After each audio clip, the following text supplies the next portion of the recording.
श्रियकान्ताय कल्याणनिधये निधयेऽर्तिनाम् श्रीवेङ्कटनिवासाय श्रीनिवासाय मङ्गलम्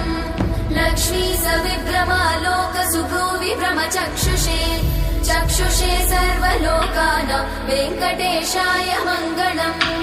श्रीवेङ्कटाद्रिशृङ्गाग्रमङ्गलाभरणाङ्गये मङ्गलानां निवासाय श्रीनिवासाय मङ्गलम् सर्वावयव सौन्दर्य सम्पदा सर्वचेतसां सदा सम्मोहनायास्तु वेङ्कटेशाय मङ्गलम्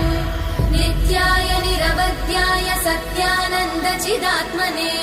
सर्वान्तरात्मने श्रीमद् वेङ्कटेशाय मङ्गलम् स्वतः सर्वविदे सर्वशक्तये सर्वशेषिने सुलभाय सुशीलाय वेङ्कटेशाय मङ्गलम्।